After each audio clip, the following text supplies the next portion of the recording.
Have you ever noticed something strange? You get excited about an idea. You imagine yourself becoming the kind of person who actually follows through.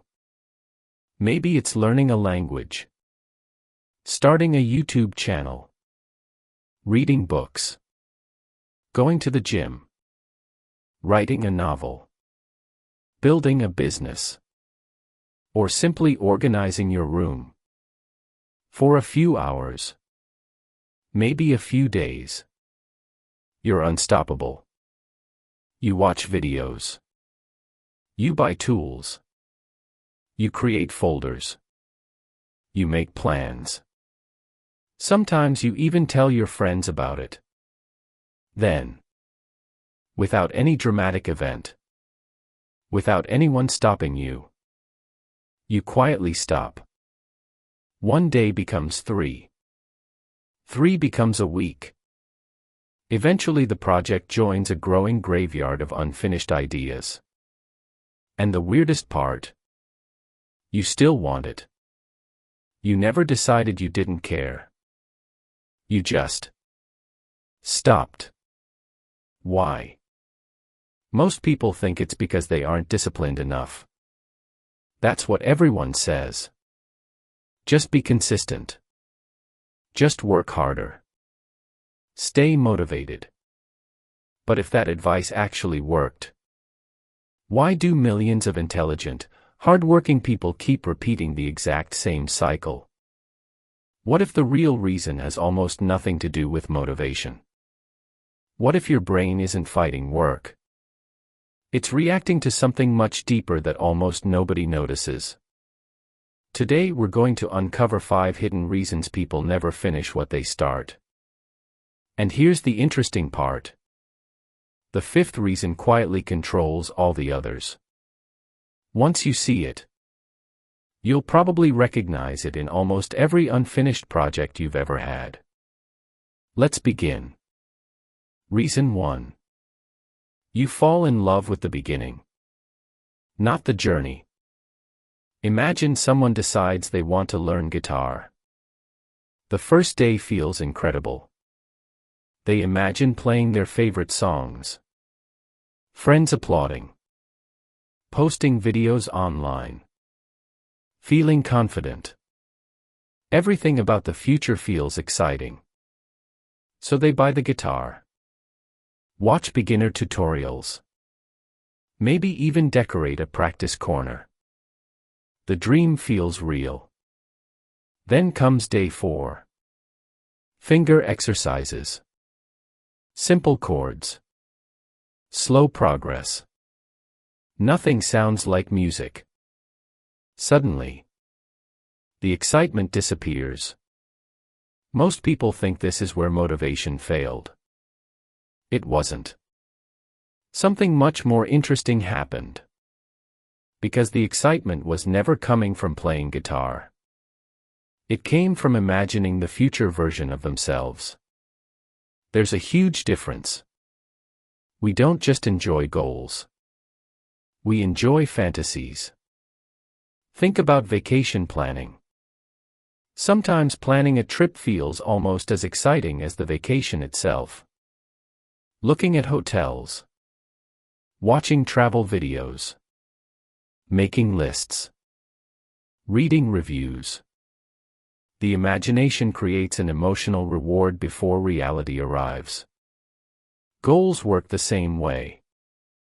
Starting something produces a rush because your imagination fills in all the missing details. It edits out the boring parts. It skips practice. It skips mistakes. It skips repetition. Your brain creates a movie trailer, not the full film. And trailers are always exciting. Real life isn't edited. That's why the beginning feels magical. It's powered by possibility.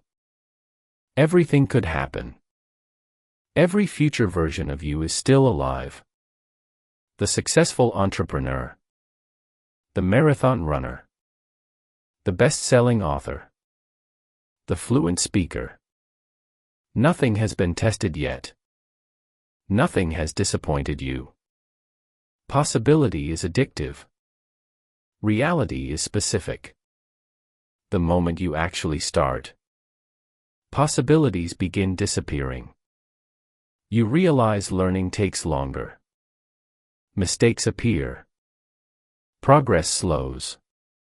The fantasy starts colliding with reality. Not because you're failing.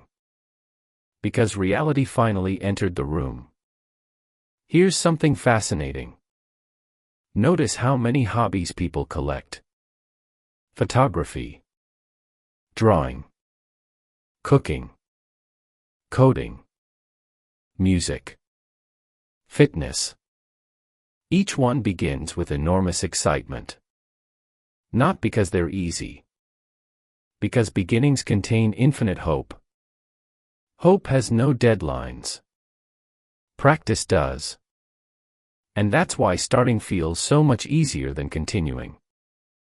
Starting lets imagination stay in control. Continuing hands control to reality. Now think about online shopping.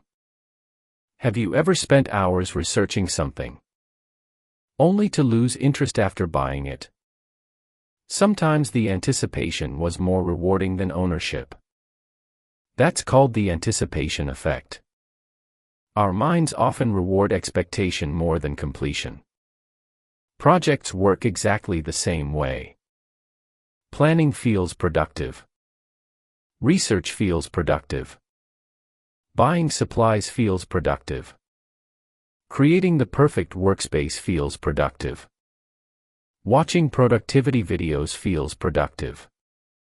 None of those require facing the difficult middle. They create the feeling of progress, without demanding actual progress. That's why someone can spend weeks preparing to start, while convincing themselves they're already moving forward. Preparation slowly becomes procrastination wearing a very convincing disguise. Here's another example. Imagine writing a book. The first chapter feels amazing. Characters are exciting. Ideas flow. The story seems brilliant. By chapter 6, everything changes. Now there are continuity problems. Some scenes don't work. Characters feel flat. You realize writing isn't just inspiration.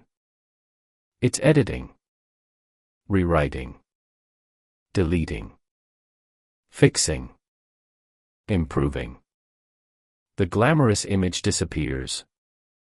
Now it's craftsmanship. Many people stop here because they believe something is wrong.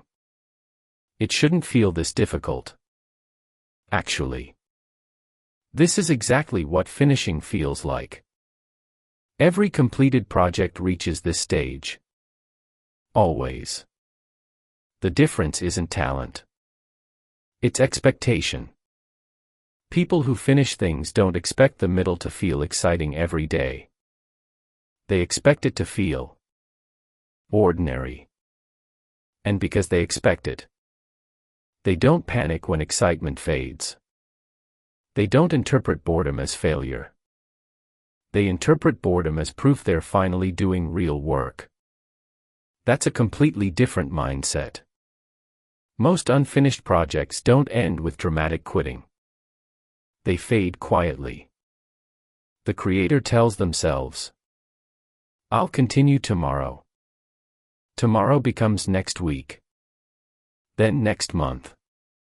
Eventually, the project becomes emotionally expensive. Because every time they see it, they remember they didn't finish. So they avoid looking at it. Not because they hate it. Because unfinished things create silent guilt. And guilt slowly turns into avoidance, which creates more guilt. It's a loop. Not a lack of ability. A loop. But here's where it becomes even more surprising. There's another invisible force making that loop much stronger. It's something people do every single day. without realizing it's quietly destroying their ability to finish almost anything. And once you notice it, you'll start seeing it everywhere.